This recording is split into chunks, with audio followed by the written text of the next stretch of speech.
Middle class लोग जिहड़े ने सब तो ज़्यादा हिंदुस्तान च टैक्स पेयर ने ते सारे संकट हिंदुस्तान दे सिर्फ अपने मोढिਆਂ ते चुकदा है।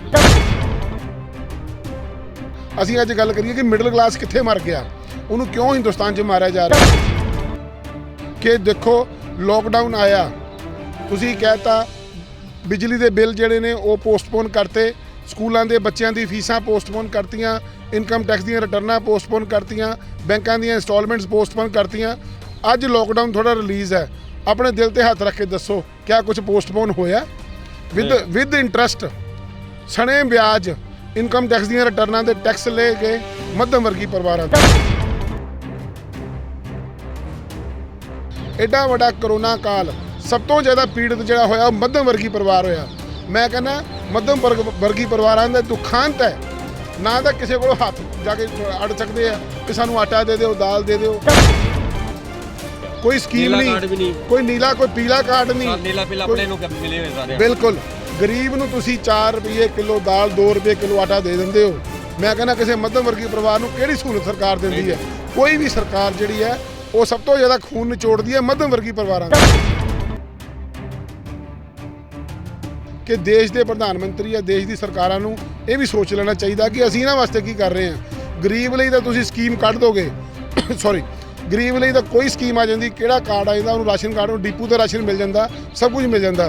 मैं जे साडे कोई संत कोई महंत जे होए उन्होंने भी लिखा, देखो वो जो दोहे लिखे ना वो भी मध्यम वर्गी परिवारों वास्ते लिखे है। उन्होंने लिखा मांगण मरण समान है, मत मांगो रे भीख, मांगे से मरना भला यही सतगुरु की सीख। अच्छा मध्यम वर्गी बंदा तो ना किसी को मंग सकता।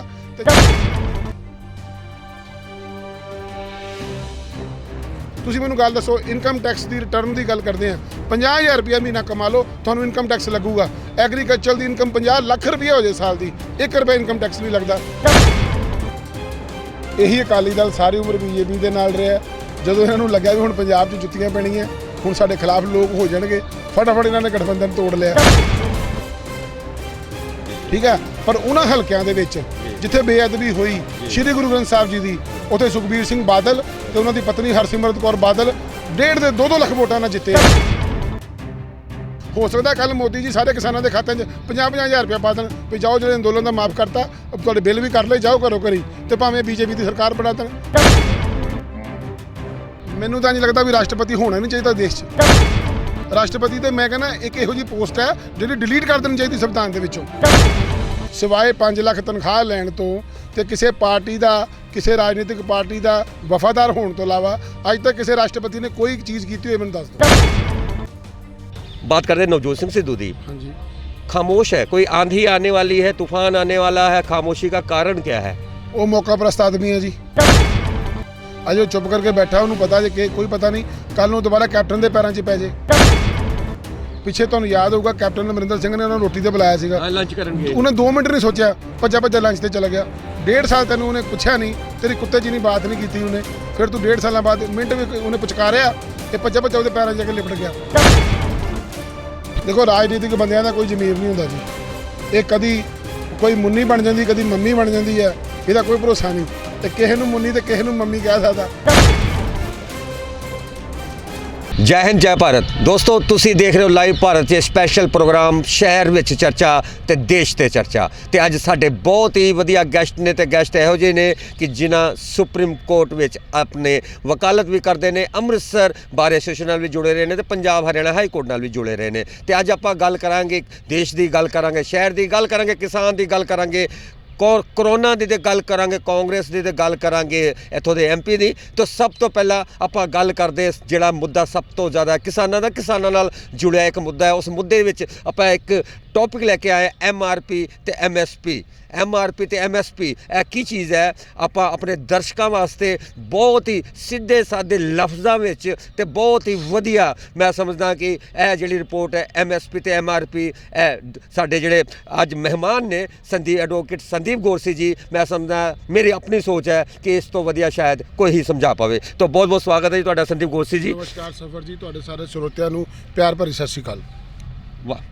तो ਸਤਿ ਸ੍ਰੀ ਅਕਾਲ ਆਪਾਂ ਕਰੀਏ। ਵੱਡਾ ਦਿਨ ਹੈ ਤਾਂ ਵੱਡਾ ਦਿਲ ਵੀ ਆਪਾਂ ਕੱਢੀਏ। ਸਰਕਾਰ ਜਿਹੜੀ ਮਰਜ਼ੀ ਹੋਵੇ, ਭਾਵੇਂ ਕਾਂਗਰਸ ਹੋਵੇ, ਬੀਜੇਪੀ ਹੋਵੇ, ਦੇਸ਼ ਤੇ ਆਪਣਾ ਹੀ ਹੈ ਨਾ ਜੀ, ਪ੍ਰਧਾਨ ਮੰਤਰੀ ਤੇ ਆਪਣੇ ਹੀ ਹੈ ਨਾ ਜੀ, ਤੇ ਕਿਸਾਨ ਵੀ ਅੰਨਦਾਤਾ ਹੈ ਜੀ। ਭਗਵਾਨ ਕ੍ਰਿਸ਼ਨ ਨੇ ਵੀ ਇਹੋ ਉਪਦੇਸ਼ ਦਿੱਤਾ ਹੈ ਕਿ ਅੰਨਦਾਤਾ ਦੇ ਅੱਖਾਂ 'ਚ ਅਥਰੂ ਨਾ ਹੋਣ, ਨਹੀਂ ਤੇ ਉੱਥੋਂ ਦਾ ਜਿਹੜਾ ਰਾਜਾ ਉਹਨੂੰ ਰਾਜ ਕਰਨ ਦਾ ਕੋਈ ਅਧਿਕਾਰ ਨਹੀਂ ਹੈ। ਇਹ ਉਹਨਾਂ ਨੇ ਸ਼ਾਇਦ ਦੁਰਯੋਧਨ ਜਾਂ ਕਿਸੇ ਬਾਰੇ ਕਿਹਾ ਹੋਵੇਗਾ। ਤਾਂ ਫਿਲਹਾਲ ਆਪਾਂ ਗੱਲ ਕਰੀਏ ਦੇਸ਼ ਤੇ ਕਿਸਾਨਾਂ ਗੱਲ ਕਰੀਏ ਤੇ ਇੰਨੀ ਠੰਡ 25 ਤਰੀਕ ਵੱਡਾ ਦਿਨ, MSP MRP। ਪਹਿਲਾਂ ਆਪਾਂ ਸ਼ੁਰੂ ਕਰਦੇ ਹਾਂ MRP ਤੇ MSP। ਇਹਦੇ ਵਾਸਤੇ ਕਿਸਾਨ ਬੈਠਾ ਨਾ, ਸਭ ਤੋਂ ਵੱਡਾ ਮੁੱਦਾ ਤਾਂ ਇਹੋ ਹੀ ਹੈ ਨਾ ਸਰ ਜੀ। ਦੇਖੋ ਇਸ ਵੇਲੇ ਜਿਹੜਾ ਸਭ ਤੋਂ ਵੱਡਾ ਮੁੱਦਾ ਸਫਰ ਜੀ, ਉਹ ਹੈ ਵੀ ਜਿਹੜਾ ਕਿਸਾਨ ਹੈ ਉਹ MSP ਮੰਗਦਾ ਜੀ। MSP ਹੁੰਦਾ ਮਿਨੀਮਮ ਸਪੋਰਟ ਪ੍ਰਾਈਸ ਜੀ। ਕਿ ਜਦੋਂ ਕੋਈ ਕਿਸਾਨ ਆਪਣੀ ਫਸਲ ਨੂੰ ਮੰਡੀ 'ਚ ਲੈ ਕੇ ਜਾਂਦਾ ਹੈ ਤਾਂ ਉਹਨੂੰ ਘੱਟ ਤੋਂ ਘੱਟ ਕਿੰਨੇ ਪੈਸੇ ਫਿਕਸ ਮਿਲਣੇ ਚਾਹੀਦੇ ਆ, ਉਹਨੂੰ ਕਹਿੰਦੇ ਮਿਨੀਮਮ ਸਪੋਰਟ ਪ੍ਰਾਈਸ। ਸੋ ਮਿਨੀਮਮ ਸਪੋਰਟ ਪ੍ਰਾਈਸ ਜਿਹੜਾ ਹੈ ਉਹਦੇ ਲਈ ਕਿਸਾਨ ਦੀ ਲੜਾਈ ਹੈ। ਕਿਸਾਨ ਦੀ ਲੜਾਈ ਉਹਨਾਂ 3 ਬਿੱਲਾਂ ਦੇ ਖਿਲਾਫ ਹੈ ਜਿਹੜੇ ਭਾਰਤ ਸਰਕਾਰ ਨੇ ਪਾਸ ਕੀਤੇ, ਔਰ ਮਤਲਬ ਉਹਨਾਂ ਦੀ ਬਿਲਕੁਲ ਜਿਹੜੀ ਡਿਮਾਂਡ ਹੈ ਉਹ ਬਿਲਕੁਲ ਜੈਨੂਅਨ ਹੈ, ਕਿਉਂਕਿ MSP ਉਹਨਾਂ ਦੀ ਇੱਕ ਰਿਕੁਆਇਰਮੈਂਟ ਹੈ। ਕਿਉਂ ਦੇਖੋ, ਜਦੋਂ ਕੋਈ ਕਿਸਾਨ ਖੇਤੀ ਕਰਦਾ ਹੈ ਤਾਂ ਐਟਲੀਸਟ ਉਹਨੂੰ ਇਹ ਤਾਂ ਪਤਾ ਹੋਵੇ ਮੇਰੀ ਖੇਤੀ ਕਿੰਨੇ ਦੀ ਘੱਟੋ ਘੱਟ ਵਿਕਣੀ ਹੈ, ਤਾਂ ਮਿਨੀਮਮ ਸਪੋਰਟ ਜਿਹੜੀ ਸਰਕਾਰ ਵੱਲੋਂ ਚਾਹੀਦੀ ਹੈ ਉਹਨੂੰ MSP ਕਹਿੰਦੇ ਆ। ਤੇ ਜਿਹੜੀ MRP ਦੀ ਤੁਸੀਂ ਗੱਲ ਕੀਤੀ, ਉਹ ਹੁੰਦਾ ਮੈਕਸਿਮਮ ਰਿਟੇਲ ਪ੍ਰਾਈਸ, ਕਿ ਜਦੋਂ ਕਿਸਾਨ ਤੋਂ ਫਸਲ ਖਰੀਦ ਕੇ ਮਾਰਕੀਟ ਦੇ ਵਿੱਚ ਤੁਸੀਂ ਕੰਜ਼ਿਊਮਰ ਨੂੰ ਜਿਹੜਾ ਖਪਤਕਾਰ ਨੂੰ ਵੇਚਣੀ ਹੈ, ਉਹ ਸਰਕਾਰ ਦੇ ਇੱਕ ਨੋਰਮਸ ਬਣੇ ਹੁੰਦੇ ਕਿ ਮੈਕਸਿਮਮ ਰਿਟੇਲ ਪ੍ਰਾਈਸ ਕਿੰਨਾ ਹੋ ਸਕਦਾ। ਸੋ ਮੈਕਸਿਮਮ ਪ੍ਰਾਈਸ ਤੁਸੀਂ ਕਸਟਮਰ ਤੋਂ ਕਿੰਨਾ ਲੈ ਸਕਦੇ ਹੋ, ਉਹਨੂੰ ਕਹਿੰਦੇ ਆ ਮੈਕਸਿਮਮ ਰਿਟੇਲ ਪ੍ਰਾਈਸ। ਸੋ ਜਿਹੜਾ ਇਹ ਸਾਰਾ ਚੱਕਰ ਹੈ, ਇਹ MSP ਔਰ MRP ਦੇ ਵਿਚਲਾ ਜਿਹੜਾ ਮਾਰਜਨ ਹੈ, ਮੈਨੂੰ ਲੱਗਦਾ ਹੈ ਵੀ ਉਹ ਐਡਾ ਵੱਡਾ ਹੈ। ਮੈਂ ਤੁਹਾਨੂੰ ਉਹ ਐਕਸਪਲੇਨ ਕਰ ਦਿੰਦਾ, ਜਿਹਦੇ ਕਰਕੇ ਮੈਨੂੰ ਲੱਗਦਾ ਵੀ ਕਾਰਪੋਰੇਟ ਸੈਕਟਰ ਜਿਨ੍ਹਾਂ ਦੇ ਮੂੰਹ 'ਚ ਪਾਣੀ ਆ ਗਿਆ ਕਿ ਕਿਉਂ ਨਾ ਅਸੀਂ ਵੀ ਇਸ ਮੈਦਾਨ 'ਚ ਆ ਜਾਈਏ ਕਿ ਬਹੁਤ ਵੱਡਾ ਮਾਰਜਨ MSP ਤੇ MRP 'ਚ ਦੁੱਗਣਾ ਮਾਰਜਨ ਹੁੰਦਾ ਹੈ। ਫੋਰ ਐਗਜ਼ਾਮਪਲ ਆਪਾਂ ਇੱਕ ਗੱਲ ਕਰਦੇ ਹਾਂ ਕਿ ਆਪਾਂ ਵੀਟ ਦੀ ਗੱਲ ਕਰਦੇ ਹਾਂ, ਗੇਹੂੰ ਦੀ ਗੱਲ, ਜਿਹਨੂੰ ਅਸੀਂ ਕਣਕ ਕਹਿੰਦੇ ਹਾਂ, ਤੇ ਕਣਕ ਦੀ ਜਿਹੜੀ MSP ਹੈ ਉਹ 19-20 ਦੀ ਜਿਹੜੀ ਸੀਗੀ ਉਹ 1925 ਰੁਪਏ ਹੈ। ਸੋ 1925 ਰੁਪਏ ਦਾ ਮਤਲਬ ਹੋਇਆ ਕਿ ਪਰ ਕੇਜੀ 19 ਰੁਪਏ 25 ਪੈਸੇ ਕੇਜੀ ਕਣਕ। ਹੁਣ ਤੁਸੀਂ ਪਸਾਈ ਦੇ ਕਿੰਨੇ ਪੈਸੇ ਲਾ ਲੋਗੇ, ਪੈਕਿੰਗ ਦੇ ਕਿੰਨੇ ਪੈਸੇ ਲਾ ਲੋਗੇ। ਤੁਸੀਂ ਕਿਸੇ ਵੀ ਕਰਿਆਨੇ ਦੀ ਦੁਕਾਨ ਤੇ ਚਲੇ ਜਾਓ, ਉਹ ਜਿਹੜੇ ਪੈਕੇਟ 10-10 ਕਿਲੋ ਆਟੇ ਦੇ ਮਿਲਦੇ ਹੈ, ਉਹ 350 ਰੁਪਏ ਤੋਂ ਲੈ ਕੇ 400 ਰੁਪਏ ਦਾ 10 ਕਿਲੋ ਆਟਾ, ਚਾਹੇ ਉਹ ਆਸ਼ੀਰਵਾਦ ਕੰਪਨੀ ਦਾ ਹੈ, ਜਿਹੜੇ ਬ੍ਰਾਂਡਡ ਕੰਪਨੀ ਨੇ, ਉਹ ਕਿਸੇ ਵੀ ਕੰਪਨੀ ਦਾ 350 ਤੋਂ ਲੈ ਕੇ 400 ਰੁਪਏ ਦਾ 10 ਕਿਲੋ ਆਟਾ। ਸੋ ਮਤਲਬ ਹੋਇਆ ਕਿ ਆਪਾਂ ਗੱਲ ਤੋਂ ਗੱਲ ਹੀ ਕਰਾਂਗੇ, ਕਿਉਂਕਿ ਸਾਡੇ ਨਾਲ ਸਾਰੇ ਦਰਸ਼ਕ ਜੁੜੇ ਨੇ। ਆਪਾਂ ਕਿਉਂਕਿ ਇਹ ਰੂਟੀਨ ਗੱਲ ਹੋ ਜਾਏਗੀ। ਹੁਣ ਮੰਨ ਲਓ ਚਲੋ ਕਾਨੂੰਨ ਪਾਸ ਹੋ ਜਾਂਦਾ ਹੈ, ਜਿਹੜੇ ਵੀ ਵੱਡੀ ਕੰਪਨੀਆਂ ਆਉਣਗੀਆਂ ਉਹ ਹਾਇਰ ਕਰਨਗੀਆਂ, ਤੇ ਜਿਹੜੇ ਛੋਟੇ ਚੱਕੀ ਵਾਲੇ ਨੇ ਇਹਨਾਂ ਨੂੰ ਕਣਕ ਮਿਲੇਗੀ ਨਹੀਂ, ਕਿਉਂਕਿ ਕਣਕ ਸਾਰੀ ਉਹਨਾਂ ਨੇ ਚੁੱਕਣੀ ਹੈ। ਇਹ ਗੱਲ ਸਹੀ ਹੈ? ਦੇਖੋ, ਜਿਹੜਾ ਛੋਟਾ ਵਪਾਰੀ ਹੈ ਉਹ ਤਾਂ ਖਤਮ ਹੀ ਹੋ ਜਾਏਗਾ।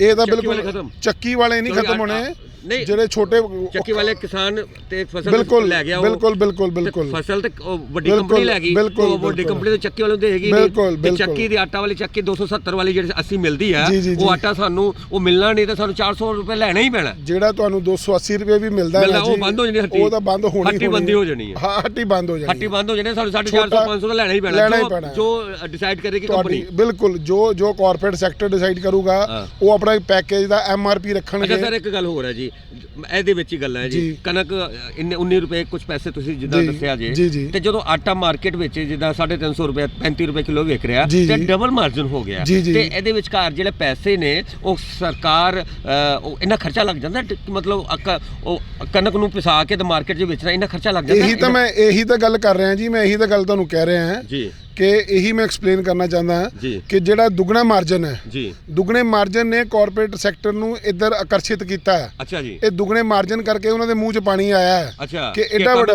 ਇਹ ਤਾਂ ਕੰਮ ਹੀ ਬੜਾ ਸੌਖਾ ਹੈ, ਬੜਾ ਸੌਖਾ। ਕਿ ਜੇ ਤੁਸੀਂ ਕਿਸਾਨ ਦੀ ਪੂਰੀ ਮੰਗ ਵੀ ਮੰਨ ਲਓ, ਹਾਂਜੀ, ਤਾਂ ਵੀ ਘਾਟੇ ਸੌਦਾ ਨਹੀਂ ਹੈ, ਕਿਸਾਨ ਵੀ ਖੁਸ਼, ਹਾਂਜੀ, ਅੱਛਾ ਸਰਕਾਰ ਵੀ ਖੁਸ਼, ਤੇ ਲੋਕਾਂ ਨੂੰ ਲੁੱਟ ਲਓ। ਮੈਂ ਕਹਿੰਦਾ ਚਾਹੇ ਅੱਜ ਦੇਸ਼ ਦੇ ਪ੍ਰਧਾਨ ਮੰਤਰੀ ਇਹ ਕਿਸਾਨਾਂ ਦੀ ਗੱਲ ਮੰਨ ਵੀ ਲੈਣ, ਤਾਂ ਵੀ ਜਿਹੜਾ ਸਭ ਤੋਂ ਜ਼ਿਆਦਾ ਪੀੜਤ ਹੋਏਗਾ ਨਾ ਜੀ, ਉਹ ਖਪਤਕਾਰ ਹੈ, ਉਹ ਕੰਜ਼ਿਊਮਰ ਹੈ। ਉਹ ਮੈਂ ਕਹਿੰਦਾ ਅੰਨਦਾਤਾ ਤੇ ਅੱਜ ਸਫਰ ਕਰ ਹੀ ਰਿਹਾ, ਪਰ ਜਿਹਦੇ ਲਈ ਅੰਨਦਾਤਾ ਅੰਨ ਬੀਜ ਰਿਹਾ ਨਾ ਜੀ, ਜਿਹੜਾ ਅੰਨ ਖਾ ਰਿਹਾ ਹੈ, ਉਹ ਵੀ ਬਹੁਤ ਵੱਡਾ ਪੀੜਤ ਹੈ। ਬਿਲਕੁਲ ਸਹੀ ਗੱਲ। ਬਹੁਤ ਵੱਡਾ ਪੀੜਤ ਹੈ ਉਹ, ਸਰ ਉਹਨੂੰ ਸਮਝਣ ਦੀ ਲੋੜ ਹੈ। ਸਰ ਇੱਕ ਅਮੀਰ ਜਮਾਤ ਹੈ ਜਿਹਦਾ ਕਹਿੰਦੇ ਆ ਸ਼ਹਿਰ ਪੂਰੇ ਦੇਸ਼ ਦਾ ਜਿਹੜਾ ਪੈਸਾ ਹੈ ਉਹ 10% ਲੋਕਾਂ ਕੋਲ ਹੈਗਾ ਹੈ, 10% ਲੋਕਾਂ ਕੋਲ ਹੈਗਾ, ਤੇ 10 ਵਿੱਚੋਂ ਜਾਂ 10 ਉਹਨਾਂ ਨੇ ਪੂਰਾ ਇੱਕ ਚੱਕਰ ਕਿੱਥੇ ਬਣਾਤਾ ਕਿ ਸਾਰਾ ਕੁਝ ਸਭ ਕੁਝ ਸਿਸਟਮ, ਰੇਲ ਵੀ ਮੇਰੇ ਕੋਲ, ਜਹਾਜ਼ ਵੀ ਮੇਰੇ ਕੋਲ, ਸਭ ਕੁਝ ਮੇਰੇ ਕੋਲ। ਤੇ ਆਪਾਂ ਇੱਕ ਕੰਪਨੀ ਈਸਟ ਇੰਡੀਆ ਵੀ ਤੇ ਉਹੀ ਕੰਪਨੀ ਸੀ, ਤੇ ਇਹ ਵੀ ਉਹੀ ਇਹੋ ਜਿਹੀ ਕੰਪਨੀ ਹੈ। ਇਦਾਂ ਕੋਈ ਮਨ 'ਚ ਵਿਚਾਰ ਆਂਦਾ ਜਾਂ ਇਦਾਂ ਸੋਚਣਾ ਕੋਈ ਗੁਨਾਹ ਹੈ? ਦੇਖੋ ਗੱਲ ਇਦਾਂ ਹੈ ਵੀ ਦੇਸ਼ ਜਿਹੜਾ ਉਹ ਪ੍ਰਾਈਵੇਟਾਈਜੇਸ਼ਨ ਵਾਲੇ ਪਾਸੇ ਕਨਵਰਟ ਹੋ ਰਿਹਾ ਹੈ। ਦੇਸ਼ ਜਿਹੜਾ ਹੈ ਉਹ ਲੋਕਤੰਤਰ ਤੋਂ ਖਰੀਦ ਲਵੇ ਸਾਰਾ ਚੀਜ਼। ਯੈਸ, ਉਹ ਦੇਸ਼ ਜਿਹੜਾ ਉਹ ਲੋਕਤੰਤਰ ਤੋਂ ਡਿਕਟੇਟਰਸ਼ਿਪ ਵਾਲੇ ਪਾਸੇ ਕਨਵਰਟ ਹੋ ਰਿਹਾ ਹੈ। ਦੇਸ਼ ਮੇਰਾ ਖਿਆਲ ਹੈ ਅਜੇ 70-72 ਸਾਲਾਂ 'ਚ ਆਜ਼ਾਦੀ ਦੇ ਵਿੱਚ ਹੀ ਇਹੋ ਜਿਹੀ ਸਥਿਤੀ ਆ ਗਈ ਹੈ ਕਿ ਸਾਨੂੰ ਸਰਕਾਰੀ ਦਾਇਰੇ ਜਿਹੜੇ ਬੰਦ ਕਰਕੇ ਉਹਨਾਂ ਨੂੰ ਪ੍ਰਾਈਵੇਟ ਕਰਨਾ ਪੈ ਰਿਹਾ ਹੈ। ਮੈਂ ਉਹਦੀ ਤੁਹਾਨੂੰ ਇੱਕ ਛੋਟੀ ਜਿਹੀ ਗੱਲ ਕਰਦਾ, ਬੜੀ ਲੌਜੀਕਲੀ ਗੱਲ ਹੈ। ਦੇਖੋ ਤੁਸੀਂ ਜਿਹੜੀਆਂ ਪਹਿਲੇ ਜੇ ਤੁਸੀਂ ਸਰਕਾਰਾਂ ਦੇ ਅੰਕੜੇ ਦੇਖੋਗੇ ਤੁਹਾਨੂੰ ਪਤਾ ਲੱਗੂਗਾ ਕਿ ਪਿਛਲੇ ਜਿਹੜੇ ਲਗਾਤਾਰ 25 30 40 ਸਾਲਾਂ ਤੋਂ ਸਰਕਾਰੀ ਏਜੰਸੀਆਂ ਅਨਾਜ ਖਰੀਦੀਆਂ ਨੇ ਤੇ ਹਰ ਸਾਲ ਮੈਂ ਤੁਹਾਨੂੰ ਥੋੜਾ ਅੰਕੜਾ ਦੱਸ ਦਿੰਦਾ, ਪੰਜਾਬ ਦੇ ਵਿੱਚ ਇਸ ਵਕਤ 35 ਕਰੋੜ ਟਨ ਇੱਕ ਫਸਲ ਜਿਹੜੀ ਹੈ 6 ਮਹੀਨੇ ਬਾਅਦ ਤਿਆਰ ਹੁੰਦੀ ਹੈ। 35 ਕਰੋੜ ਟਨ 35 ਕਰੋੜ ਟਨ ਤੇ ਖਪਤ ਕਿੰਨੀ? ਉਹ ਜਿਹੜੀ ਉਹਦੀ ਖਪਤ ਹੈ 35 ਕਰੋੜ ਟਨ ਪੂਰੇ ਹਿੰਦੁਸਤਾਨ ਵਾਸਤੇ ਖਪਤ ਬਣਦੀ ਹੈ। ਤੇ 35 ਕਰੋੜ ਟਨ ਦੇ ਵਿੱਚ ਤੁਸੀਂ ਕਣਕ ਦੱਸ ਲਓ ਤੇ 35 ਕਰੋੜ ਟਨ ਤੁਸੀਂ ਝੋਨਾ ਗਿਣ ਲਓ। ਤੁਸੀਂ ਦੇਖੋ ਉਹਦੇ ਵਿੱਚ ਕੀ ਹੁੰਦਾ ਹੈ ਕਿ 35 ਕਰੋੜ ਟਨ ਦੇ ਵਿੱਚ 10 ਕਰੋੜ ਟਨ ਤਾਂ ਇਹ ਇਸੇ ਗੱਲ ਤੇ ਗਵਾ ਦਿੰਦੇ ਆ ਕਿ ਚੂਹੇ ਖਾ ਗਏ, ਤੋਤੇ ਖਾ ਗਏ, ਮੀਂਹ ਪੈ ਗਿਆ, ਮੌਸਮ ਖਰਾਬ ਹੋ ਗਿਆ, ਰਾਸ਼ਨ ਖਰਾਬ ਹੋ ਗਿਆ, ਗੋਦਾਮਾਂ 'ਚ ਸਾਂਭ ਨਹੀਂ ਸਕੇ। ਤੁਸੀਂ ਬੇਸ਼ੱਕ ਆਪਣੇ ਲੈਵਲ ਤੇ ਇੱਕ ਸਰਵੇ ਕਰ ਲਓ। ਕਈ ਵਾਰੀ ਸਾਹਮਣੇ ਆਇਆ ਜੀ ਕਿ ਖਰਾਬ ਵੀ ਹੁੰਦੇ ਆ, ਤੇ ਉਸ ਤੋਂ ਬਾਅਦ ਅਗਰ ਅੰਮ੍ਰਿਤਸਰ ਦੀ ਗੱਲ ਕਰੀਏ, ਜ਼ਿਲ੍ਹਾ ਫੂਡ ਇੱਥੇ ਜਿਹੜਾ FCI ਦੀ ਇਹਦੇ ਵਿੱਚ ਵੀ 2 ਬੰਦੇ ਸਸਪੈਂਡ ਹੋਏ ਸੀ ਮੇਰੇ ਖਿਆਲ 2000 ਜਾਂ 1991। ਸਸਪੈਂਡ ਤਾਂ ਹੋਣਗੇ ਵੀ ਉਹਨਾਂ ਨੇ ਮਾਲ ਵੇਚ ਦਿੱਤਾ ਹੋਊਗਾ, ਠੀਕ ਆ, ਉਹਨਾਂ ਨੇ ਸਾਂਭਿਆ ਨਹੀਂ ਹੋਊਗਾ ਜਾਂ ਕਰਪਸ਼ਨ ਆ ਗਈ ਹੋਊਗੀ। ਮੈਂ ਕਹਿੰਦਾ ਇਹ ਸਰਕਾਰੀ ਅਫਸਰ ਸਿਰਫ ਚੂਹਿਆਂ ਤੇ ਤੋਤਿਆਂ ਦੇ ਨਾਮ ਤੇ ਹੀ 10 ਚੂਹੇ ਦੇ ਤੋਤਿਆਂ ਦੇ ਨਾਮ ਤੇ ਤੋਤੇ ਉਡਾ ਦਿੰਦੇ ਆ। ਇੰਨੀ ਕਰਪਸ਼ਨ, ਯੈਸ, ਇਹ ਇੰਨੀ ਕਰਪਸ਼ਨ ਕਰਦੇ ਆ। ਬਹੁਤ ਵੱਡੀ ਗੱਲ ਕਹੀ ਆ ਕਿ ਤੋਤੇ ਉਡਾ ਦਿੰਦੇ ਤੇ ਚੂਹੇ ਖਾ ਜਾਂਦੇ। ਗੱਲ ਕੀਤੀ ਆਪਾਂ ਕਣਕ ਦੀ ਗੱਲ ਕਰਦੇ ਤੇ ਕਣਕ ਸੋਹਣਾ ਕਹਿੰਦੇ ਆ, ਸੋਹਣੇ ਦੀ ਵੀ ਗੱਲ ਕਰਾਂਗੇ ਦੇਸ਼ ਦੇ ਉਸ ਸੋਹਣੇ ਇਤਿਹਾਸ ਬਾਰੇ, ਤੇ ਗੱਲ ਕਰਾਂਗੇ ਆਪਣੇ ਸ਼ਹਿਰ ਬਾਰੇ। ਤੇ ਆਪਾਂ ਹੁਣ ਗੱਲ ਕਰਦੇ ਆ ਸਭ ਤੋਂ ਵੱਡੀ ਗੱਲ ਜੀ ਕਿਸਾਨਾਂ ਦਾ ਸਮਰਥਨ, ਜਿੱਦਾਂ ਤੁਸੀਂ ਕਿਹਾ ਸਮਰਥਨ ਕੀਤਾ, ਤੁਸੀਂ MSP MRP ਦੀ ਗੱਲ ਕੀਤੀ, ਤੇ ਸਭ ਤੋਂ ਵੱਡੀ ਗੱਲ ਜਿਹੜੇ ਹੈਗਾ ਪੂਰਾ ਦੇਸ਼ ਕਿ ਸਿਆਸਤ ਵੀ ਕਿਤੇ ਨਾ ਕਿਤੇ ਹੋ ਰਹੀ ਹੈ ਜਾਂ ਨਹੀਂ ਹੋ ਰਹੀ। ਦੇਖੋ ਸਿਆਸਤ ਦਾ ਜਿਹੜੇ ਸਿਆਸਤਦਾਨ ਨੇ ਇਹਨਾਂ ਨੂੰ 2 ਹੀ ਚੀਜ਼ਾਂ ਚਾਹੀਦੀਆਂ, ਜਾਂ ਨੋਟ ਦੇ ਦਿਓ ਜਾਂ ਵੋਟ ਦੇ ਦਿਓ। ਤਾਂ ਇਹ ਵੋਟਾਂ ਦੇ ਭੁੱਖੇ ਆ। ਇਹ ਕਿਸਾਨਾਂ ਕੋਲ ਜਾ ਕੇ ਜੁੱਤੀਆਂ ਵੀ ਖਾ ਲੈਣਗੇ ਪਰ ਉੱਥੇ ਜਾਣਗੇ ਜ਼ਰੂਰ। ਸੋ ਜਿਹੜੇ ਧਰਨੇ ਨੇ, ਜਿਹੜੇ ਲੀਡਰ ਧਰਨੇ ਦੇ ਰਹੇ ਨੇ, ਇਹ ਸਿਰਫ ਆਪਣਾ ਵੋਟ ਬੈਂਕ ਰਿਜ਼ਰਵ ਕਰ ਰਹੇ ਆ, ਹੋਰ ਕੁਛ ਨਹੀਂ। ਜਨਾਬ ਗੁਰਜੀਤ ਸਿੰਘ ਔਜਲਾ ਦੀ ਇੱਕ ਵਾਇਰਲ ਹੋਈ ਸੀ ਵੀਡੀਓ, ਉਹਦੇ ਵਿੱਚ ਉਹਨਾਂ ਨੂੰ ਮਤਲਬ ਉੱਥੋਂ ਲੈ ਕੇ ਗਏ। ਅੱਛਾ, ਇੱਕ ਤੁਸੀਂ ਗੱਲ ਕੀਤੀ MP ਦੇ, ਸਾਰੇ MP ਇਸ ਵੇਲੇ MLA ਜੰਤਰ ਮੰਤਰ 'ਚ ਆ, ਤੇ ਜੰਤਰ 'ਚ ਕਿਹੜਾ ਇਹੋ ਜਿਹਾ ਮੰਤਰ ਮਾਰਨਗੇ ਕਿ ਮੋਦੀ ਮੰਨ ਜੂ? ਦੇਖੋ ਅਸਲ ਦੀ ਗੱਲ ਇਹ ਹੈ ਕਿ ਜਿਹੜੇ ਕਾਂਗਰਸ ਦੇ 3 ਮੈਂਬਰ ਪਾਰਲੀਮੈਂਟ ਰਵਨੀਤ ਬਿੱਟੂ, ਗੁਰਜੀਤ ਔਜਲਾ ਤੇ ਸਰਦਾਰ ਜਸਬੀਰ ਸਿੰਘ ਡਿੰਪਾ ਜੀ, ਮੈਂ ਦੇਖਿਆ ਵੀ ਉਹ ਜੰਤਰ ਮੰਤਰ ਤੇ ਬੈਠੇ ਨੇ। ਮੈਨੂੰ ਲੱਗਦਾ ਉਹ ਸਿੰਬੋਲਿਕ ਧਰਨਾ ਦੇ ਰਹੇ ਨੇ ਵੀ ਅਸੀਂ ਵੀ ਉਹਨਾਂ ਦੇ ਨਾਲ ਆ ਕਿਸਾਨਾਂ ਦੇ, ਕਿਉਂਕਿ ਕਿਸਾਨ ਤਾਂ ਕਿਸੇ ਪੋਲੀਟੀਕਲ ਲੀਡਰ ਨੂੰ ਆਪਣੇ 'ਚ ਬਰਦਾਸ਼ਤ ਹੀ ਨਹੀਂ ਕਰਦੇ, ਚਾਹੇ ਉਹ ਆਮ ਆਦਮੀ ਪਾਰਟੀ ਹੋ, ਚਾਹੇ BJP, ਚਾਹੇ ਕਾਂਗਰਸ ਹੈ। ਸੋ ਇੱਕ ਸਿੰਬੋਲਿਕਲੀ ਉਹਨਾਂ ਦੇ ਹੱਕ 'ਚ ਬੈਠਾ। ਆਪਾਂ ਇੱਕ ਗੱਲ ਆਪਾਂ ਦੁਬਾਰਾ ਚਰਚਾ ਕਰਾਂਗੇ, ਕਿਸਾਨ ਕੀ ਚਾਹੁੰਦਾ ਹੈ। ਦੂਜੀ ਗੱਲ ਹੈਗੀ ਹੈ ਜਿਹੜੀ ਦੁੱਖ ਦੀ ਗੱਲ ਹੈ, ਤੇ ਮੈਂ ਸਮਝਦਾ ਕਿ ਸਾਰੇ ਦੇਸ਼ ਦੁਨੀਆ ਵਾਸਤੇ ਗੱਲ ਹੈ, ਸਾਨੂੰ ਮਿਲ ਕੇ ਲੜਨਾ ਚਾਹੀਦਾ। ਤੇ ਗੱਲ ਆਪਾਂ ਕਰੋਨਾ ਦੀ ਕਰੀਏ, ਤੇ ਗੁਰਜੀਤ ਸਿੰਘ ਔਜਲਾ ਨੂੰ ਕਰੋਨਾ ਦਾ ਉਹਨਾਂ ਨੂੰ ਹੋ ਗਿਆ ਤੇ ਉਹ ਕੁਆਰੰਟਾਈਨ ਨੇ, ਤੇ ਉਹ ਚਲੋ ਰੱਬ ਉਹਨਾਂ ਨੂੰ ਜਲਦੀ ਸਿਹਤ ਬਖਸ਼ੇ ਔਰ ਨਵੇਂ ਸਾਲ ਤੋਂ ਪਹਿਲਾਂ ਉਹ ਘਰ ਪਰਤਣ। ਤੇ ਗੱਲ MP ਦੀ ਹੈ, ਤੇ ਇੱਕ ਸਾਡੇ MP ਨੇ ਕਾਂਗਰਸ ਦੇ ਜਸਬੀਰ ਸਿੰਘ ਡਿੰਪਾ ਤਰਨਤਾਰਨ ਹਲਕੇ ਤੋਂ MP ਨੇ, ਇੱਕ ਵਾਇਰਲ ਹੋਈ ਵੀਡੀਓ। ਅੱਛਾ, ਪਹਿਲਾਂ ਇੱਕ ਗੱਲ ਹੈ, ਸੱਚ ਦੱਸਣਾ ਤੁਹਾਨੂੰ, ਇਮਾਨ ਦੀ ਗੱਲ, ਤੁਸੀਂ ਝੂਠ ਨਹੀਂ ਬੋਲਣਾ, ਸਾਰੀ ਜਨਤਾ ਵੇਖ ਰਹੀ ਹੈ। ਡਿੰਪਾ ਜੀ ਪੀਣ ਦੇ ਸ਼ੌਕੀਨ ਹੈਗੇ?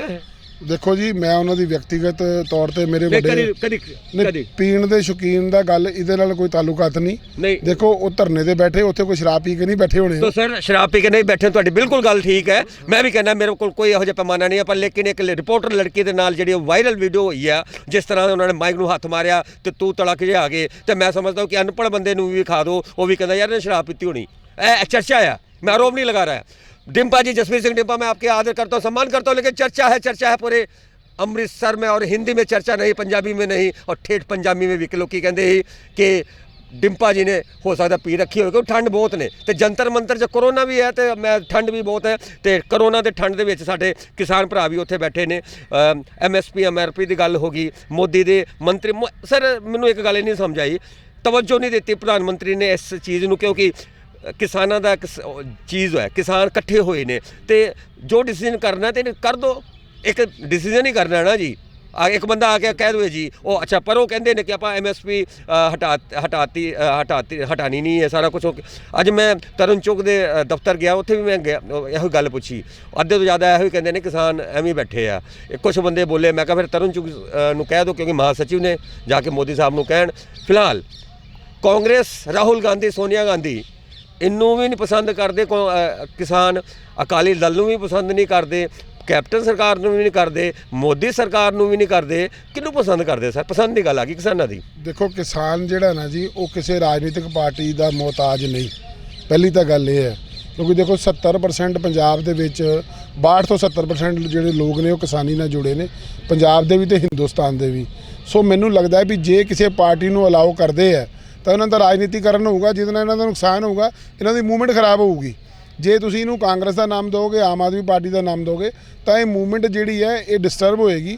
ਸੋ ਠੀਕ ਨੇ ਕਿਸਾਨ, ਬਿਲਕੁਲ ਕਿਸੇ ਲੀਡਰ ਨੂੰ ਜੇ ਨਹੀਂ ਆਣ ਦੇ ਰਹੇ ਉੱਥੇ ਤਾਂ ਬਿਲਕੁਲ ਠੀਕ ਨੇ। ਮੈਂ ਤੁਹਾਡੀ ਗੱਲ ਬਿਲਕੁਲ ਠੀਕ ਨੇ, ਕਿਸਾਨ ਲੀਡਰ ਨਹੀਂ ਹੁੰਦਾ, ਪਰ ਪੰਜਾਬ ਹੋਵੇ ਜਾਂ ਦੇਸ਼ ਹੋਵੇ ਕਿਸਾਨ ਹੀ ਲੀਡਰ ਬਣਾਉਂਦਾ। ਇਹ ਗੱਲ ਸੱਚ ਹੈ, ਗਲਤ ਹੈ? ਦੇਖੋ ਜੀ ਮੈਂ ਪਹਿਲੇ ਗੱਲ ਕਿਹਾ ਵੀ ਕਿਸਾਨ ਨੂੰ ਰਾਜਨੀਤੀ 'ਚ ਨਾ ਹੀ ਲੈ ਕੇ ਆਈਏ। ਨਹੀਂ ਦੇਖੋ ਕਿਸਾਨ ਵੋਟ ਦਿੰਦਾ ਤਾਂ ਪ੍ਰਧਾਨ ਮੰਤਰੀ ਬਣਦਾ ਨਾ ਜੀ, ਕਿਸਾਨ ਵੋਟ ਦਿੰਦਾ ਤਾਂ MP ਬਣਦਾ ਨਾ ਜੀ। ਵੋਟ ਇਕੱਲਾ ਕਿਸਾਨ ਨਹੀਂ ਦਿੰਦਾ, ਵੋਟ ਸ਼ਹਿਰੀ ਲੋਕ ਵੋਟ ਨਹੀਂ ਪਾਉਂਦੇ ਆ ਜੀ। ਮੈਂ ਤੁਹਾਨੂੰ ਇਹ ਨਹੀਂ ਕਹਿੰਦਾ ਵੀ ਦੇਖੋ ਲੀਡਰ ਬਣਾਉਣਾ ਤਾਂ ਜਨਤਾ ਦਾ ਕੰਮ ਹੈ, ਡੈਮੋਕ੍ਰੇਸੀ ਹੈ ਨਾ ਜੀ।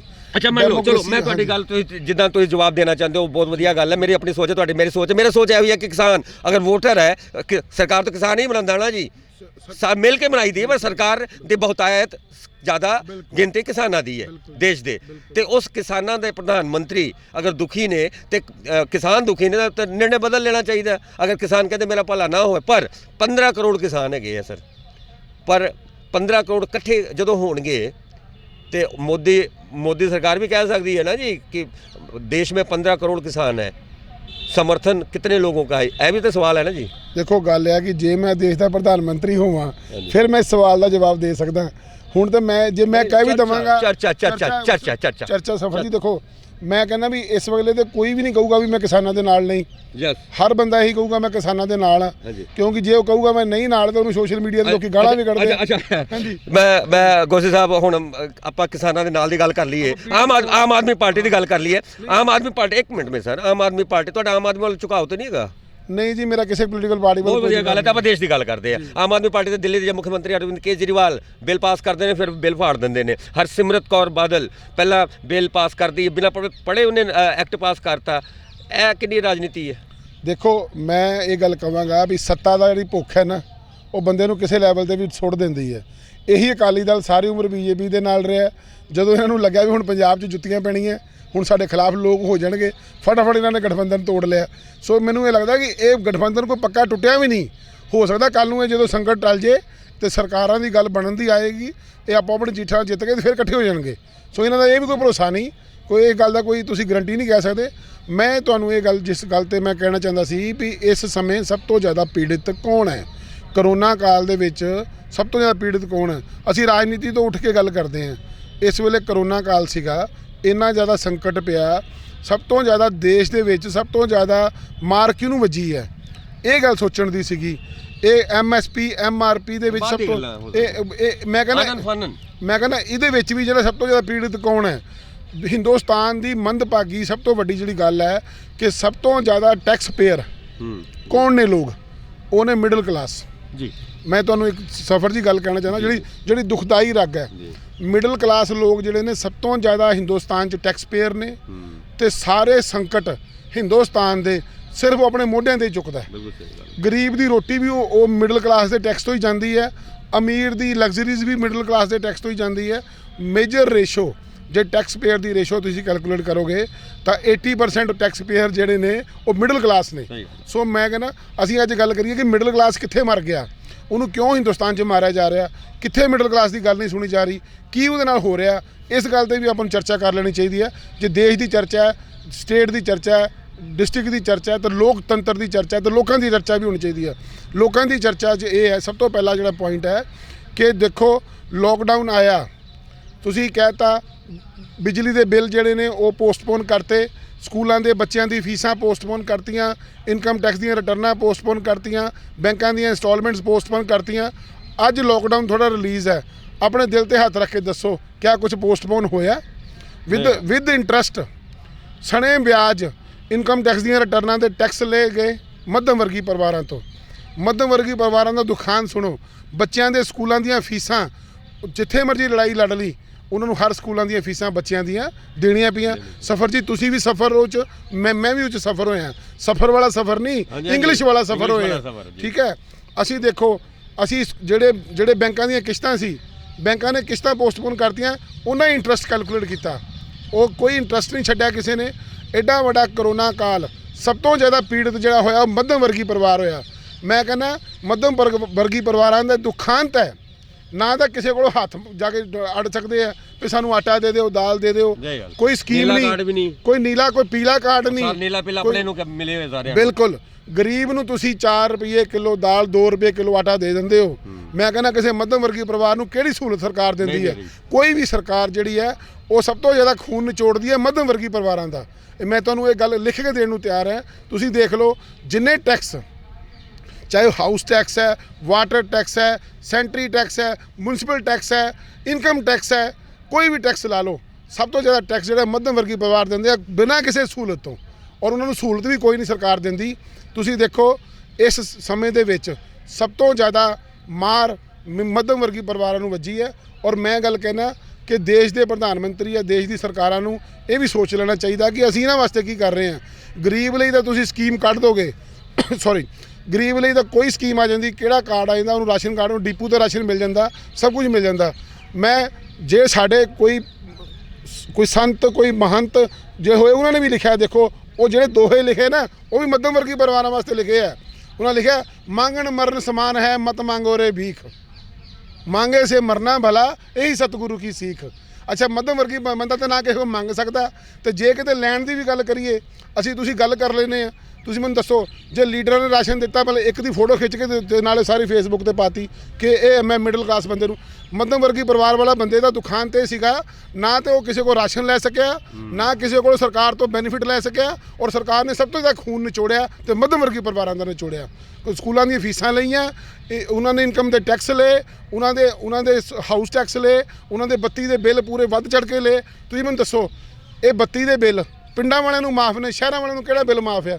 ਤੁਸੀਂ ਮੈਨੂੰ ਗੱਲ ਦੱਸੋ। ਇਨਕਮ ਟੈਕਸ ਦੀ ਰਿਟਰਨ ਦੀ ਗੱਲ ਕਰਦੇ ਆ, 50,000 ਰੁਪਇਆ ਮਹੀਨਾ ਕਮਾ ਲਓ, ਤੁਹਾਨੂੰ ਇਨਕਮ ਟੈਕਸ ਲੱਗੂਗਾ। ਐਗਰੀਕਲਚਰ ਦੀ ਇਨਕਮ 50 ਲੱਖ ਰੁਪਇਆ ਹੋ ਜਾਏ ਸਾਲ ਦੀ, 1 ਰੁਪਇਆ ਇਨਕਮ ਟੈਕਸ ਨਹੀਂ ਲੱਗਦਾ। ਸੋ ਇਹ ਗੱਲ ਹੈ, ਮਰਦਾ ਕੌਣ ਹੈ? ਇੱਕ ਮਿੰਟ ਬਹੁਤ ਵੱਡੀ ਗੱਲ ਮੇਰੇ ਦਿਮਾਗ 'ਚ ਨਿਕਲ ਤੁਸੀਂ ਬੋਲਿਆ ਤੇ ਆ ਗਈ ਆ।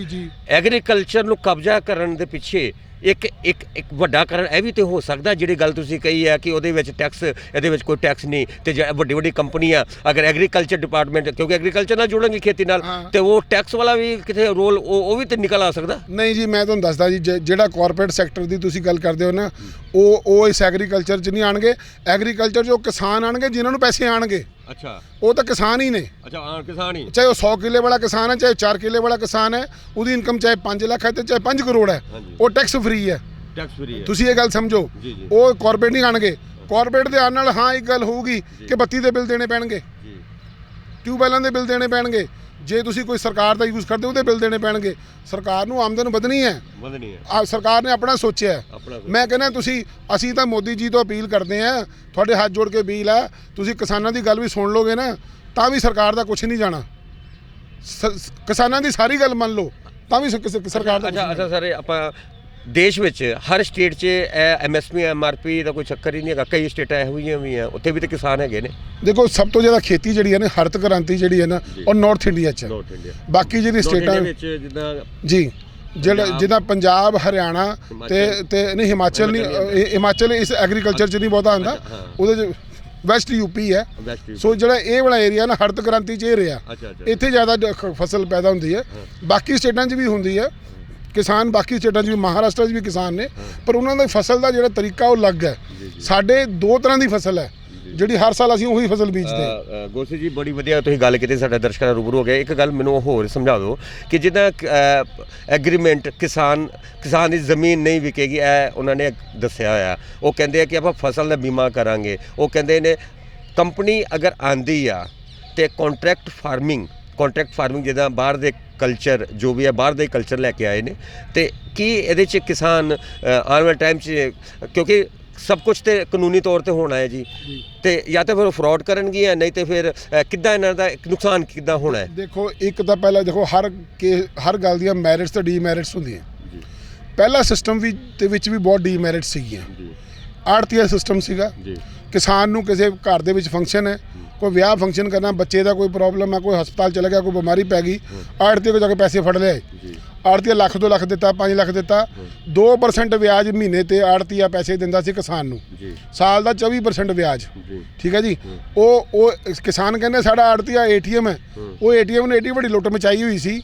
ਦੇਖੋ ਸਿਸਟਮ ਦੇ ਵਿੱਚ ਖਰਾਬੀਆਂ ਤਾਂ ਸੀਗੀਆਂ, ਪਿਛਲੇ 60 ਸਾਲ ਤੋਂ ਹੀ ਸਿਸਟਮ ਚੱਲਿਆ ਆ ਰਿਹਾ ਸੀਗਾ। ਉਹਨੂੰ ਚੇਂਜ ਕਰਨ ਦੀ ਜ਼ਰੂਰਤ ਸੀਗੀ, ਪਰ ਉਹਦੇ ਲਈ ਤੁਹਾਨੂੰ ਕਿਸਾਨਾਂ ਦੀ ਰਾਏ ਲੈ ਲੈਣੀ ਚਾਹੀਦੀ ਹੈ।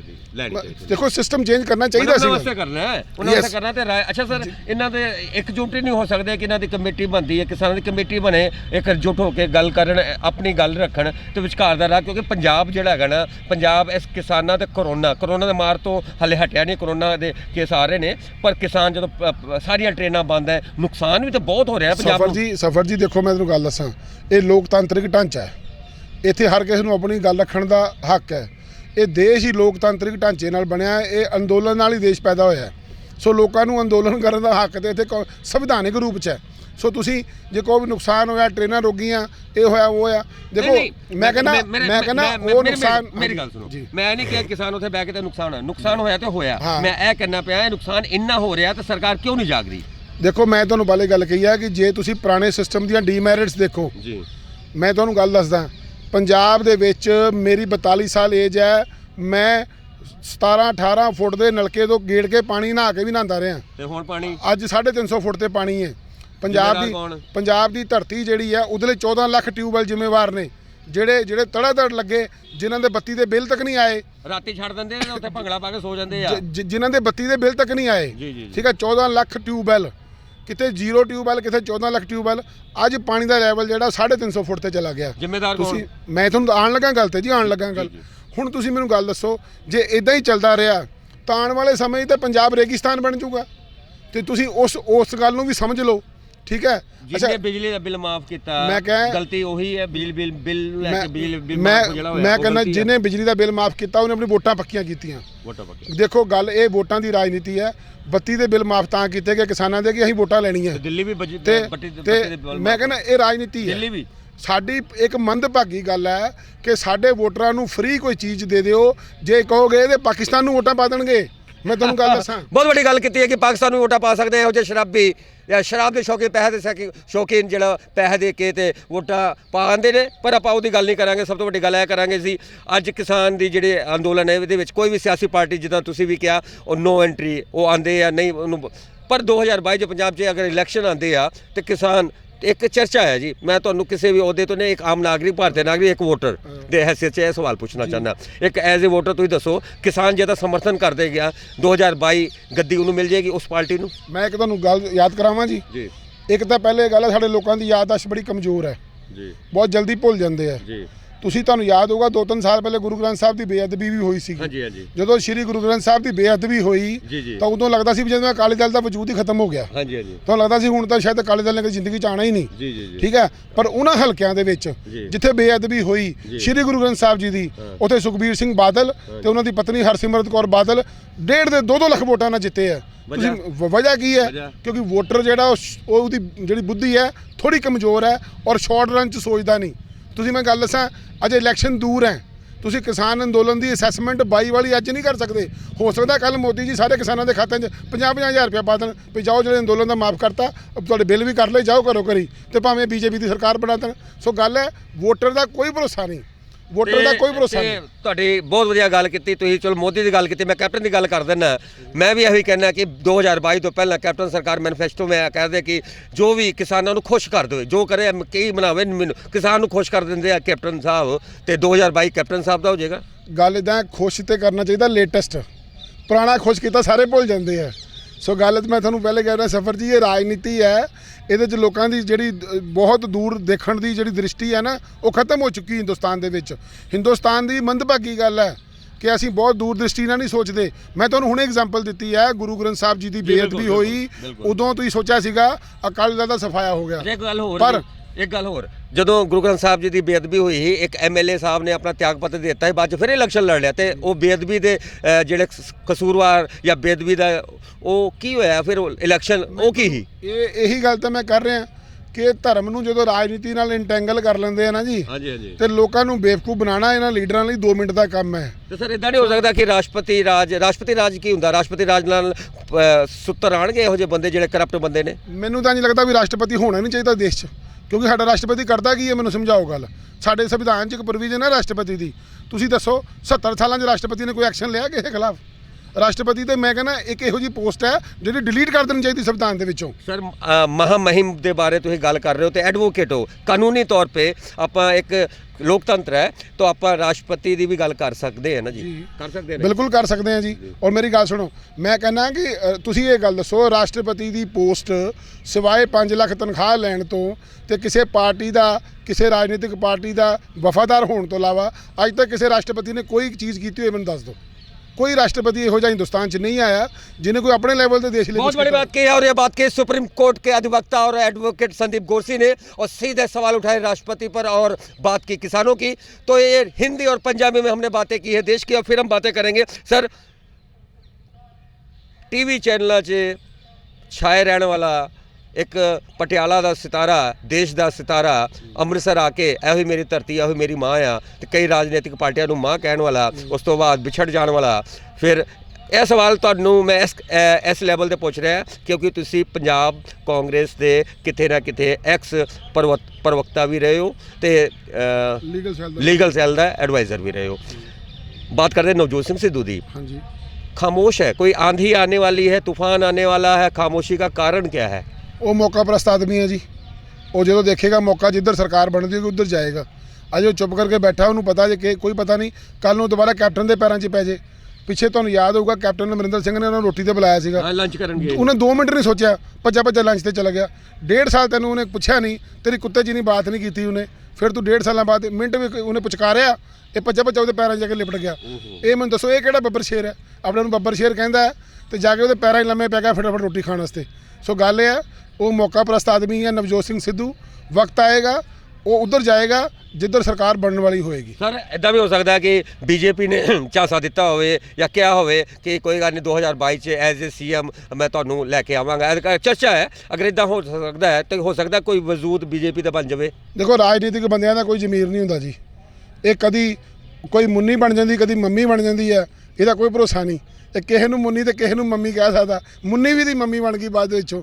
ਸੋ मतलब इस करके मैं बहुत इस बारे विचार नहीं करता। ये बातचीत थी देश और चर्चा की हमने शहर के। तो अब हम ले लेते हैं संदेश नए साल का, और हम ले लेते हैं संदेश बड़े दिल से बड़े दिन का, और हम संदेश यही लेना चाहेंगे कि देश दुनिया में कोरोना का नाश हो और देश दुनिया का विकास हो। सियासत से उठकर, धर्म से हटकर सियासत हो, और स्वस्थ सियासत हो, और सबसे बड़ी बात कि कोई भी भूखा पेट ना सोए, और किसी भी भारतीय ऐसा कोई नागरिक ना हो जिनकी आंखों में आंसू आए। तो 2021 ऐसा है। तो संदेश क्या देना चाहेंगे आप दर्शकों को? सीधा आप संदेश दे दें। मैं सब तो पहला जी अपने ਅੰਮ੍ਰਿਤਸਰ ਵਾਸੀਆਂ ਨੂੰ, ਪੰਜਾਬ ਵਾਸੀਆਂ ਨੂੰ ਔਰ ਦੇਸ਼ ਵਾਸੀਆਂ ਨੂੰ ਇਹ ਸੰਦੇਸ਼ ਦੇਣਾ ਚਾਹੁੰਦਾ ਕਿ ਨਵੇਂ ਸਾਲ ਦੇ ਦਿਨ ਮੇਰੇ ਵੀਰੋ ਐਟਲੀਸਟ ਤੁਸੀਂ ਇੱਕ ਗੱਲ ਤਾਂ ਆਪਣੇ ਮਨ 'ਚ ਧਿਆ ਲਓ ਕਿ ਜੇ ਤੁਸੀਂ ਦੇਸ਼ ਦੇ ਹਿੱਤ ਲਈ ਕੋਈ ਗੱਲ ਕਰਨੀ ਹੈ ਤਾਂ ਕਮ ਸੇ ਕਮ ਜਿਹੜਾ ਆਪਣਾ ਕੈਂਡੀਡੇਟ ਹੈ ਉਹ ਬਿਲਕੁਲ ਨੌਨ ਕ੍ਰਿਮੀਨਲ ਚੁਣੋ, ਔਰ ਪੜ੍ਹਿਆ ਲਿਖਿਆ ਆਪਣਾ ਲੀਡਰ ਚੁਣੋ। ਲੀਡਰ ਚੁਣਨਾ ਹੀ ਤੁਹਾਡਾ ਜਿਹੜਾ ਰਿਪਰੈਜ਼ੈਂਟੇਸ਼ਨ ਹੈ। ਅੱਜ ਕਿਸਾਨ ਬਿੱਲ ਦੀ ਆਪਾਂ ਗੱਲ ਕਰਦੇ ਹਾਂ। ਦੇਖੋ ਲੋਕਤੰਤਰ ਹੈ, ਲੋਕਤੰਤਰ ਦੇ ਵਿੱਚ ਸੰਵਿਧਾਨ ਚੱਲਦਾ। ਸੰਵਿਧਾਨ ਦੇ ਮੁਤਾਬਕ ਜਿਹਦਾ ਬਹੁਮਤ ਹੈ, ਬਹੁਮਤ ਦੇ ਮੁਤਾਬਕ ਕਾਨੂੰਨ ਬਣਦੇ ਆ। ਅੱਜ ਤੁਸੀਂ ਭਾਵੇਂ ਸੜਕਾਂ 'ਤੇ ਜਾ ਕੇ ਬੈਠ ਗਏ ਹੋ, ਪਰ ਲੋਕਤੰਤਰ ਨੂੰ ਤੁਸੀਂ ਬਦਲ ਨਹੀਂ ਸਕਦੇ। ਲੋਕਤੰਤਰ ਦੀ ਸਭ ਤੋਂ ਵੱਡੀ ਤਾਕਤ ਹੈ ਵੋਟ ਦੀ, ਤੇ ਆਪਣੀ ਵੋਟ ਸੋਚ ਸਮਝ ਕੇ ਪਾਓ। ਪੜ੍ਹੇ ਲਿਖੇ ਵਿਅਕਤੀ ਨੂੰ ਪਾਓ ਜੋ ਤੁਹਾਡੀ ਆਵਾਜ਼ ਬੁਲੰਦ कर सके। जय हिंद। जय हिंद जय भारत। लेकिन हम एक सवाल फिर जाते जाते कर ही लेंगे, पढ़े लिखे व्यक्तियों को वोट डालें, यही कहा ना आपने जी। और पढ़िया लिखा तो आंदा ही नहीं। तुसी पढ़े लिखे हो, तुसी वकील हो, तुसी क्यों नहीं आंदे सियासत में, तुसी क्यों नहीं इलेक्शन लड़ते? मेरे को जी ने वो कहते 2 नंबर के पैसे नहीं ना जे आए भी मैं इलैक्शन लड़ा। ज़्यादा ईमानदारी ਨਾਲ इलैक्शन होवे तो ਅਸੀਂ लड़ांगे जी, क्यों नहीं लड़ांगे? ईमानदारी वाली इलैक्शन होनी चाहिए ना, करप्शन वाली इलैक्शन नहीं होनी चाहिए। बहुत ਵੱਡੀ ਗੱਲ ਕੀਤੀ ਹੈ ਕਿ ਇਲੈਕਸ਼ਨ ਮੈਂ ਜ਼ਰੂਰ ਲੜਾਂਗਾ, ਪਰ ਲੇਕਿਨ ਇਮਾਨਦਾਰੀ ਵਾਲੀ ਇਲੈਕਸ਼ਨ ਹੋ ਤਾਂ ਕਰਪਸ਼ਨ ਨੂੰ ਦੂਰ ਭਜਾਉਣ ਵਾਸਤੇ ਇਮਾਨਦਾਰੀ ਦੀ ਇਲੈਕਸ਼ਨ ਦੀ ਬਹੁਤ ਜ਼ਿਆਦਾ ਲੋੜ ਹੈ। ਦੇਸ਼ ਦੁਨੀਆ ਵਾਲੇ ਸੁਣ ਲਓ, ਨਹੀਂ ਤੇ ਅੱਜ ਵੀ ਸੜਕਾਂ ਤੇ ਹੋ ਤੇ ਕੱਲ ਵੀ ਸੜਕਾਂ ਤੇ ਰਹੋਗੇ। 2022 ਵੀ ਆਏਗਾ, ਨਵੀਂ ਸਰਕਾਰ ਆਏਗੀ, ਤਾਂ ਵੀ ਤੁਸੀਂ ਸੜਕਾਂ 'ਚ ਰੁਲਦੇ ਰਹਿਣਾ, ਕਿਉਂਕਿ ਕੰਪਨੀਆਂ ਬਦਲ ਜਾਂਦੀਆਂ, ਸਿਆਸੀ ਚਿਹਰੇ ਬਦਲ ਜਾਂਦੇ, ਪਾਰਟੀਆਂ ਬਦਲ ਜਾਂਦੀਆਂ, ਲੇਕਿਨ ਪੈਸਾ ਕਮਾਉਣ ਵਾਲੇ ਜਿਹੜੇ ਇਹੋ ਜਿਹੀ ਲੋਬੀ ਆ ਜਿਹੜਾ ਦੇਸ਼ ਵੇਚ ਕੇ ਖਾਣ ਨੂੰ ਉਸ ਪਾਸੇ ਤੁਰ ਪਏ ਨੇ, ਇਹ ਨਹੀਂ ਬਦਲਦੇ। ਤੇ ਸਪੈਸ਼ਲ ਰਿਪੋਰਟ ਦੀ ਮਨੋਜ ਭਗਤ ਨਾਲ ਸਫਰ ਸ਼ੁਕਲਾ ਦੀ। ਤੇ ਤੁਸੀਂ ਦੇਖ ਰਹੇ ਤੇ ਲਾਈਵ ਭਾਰਤ, ਦੇਖਦੇ ਰਹੋ ਲਾਈਵ ਭਾਰਤ। ਜੈ ਹਿੰਦ ਜੈ ਭਾਰਤ।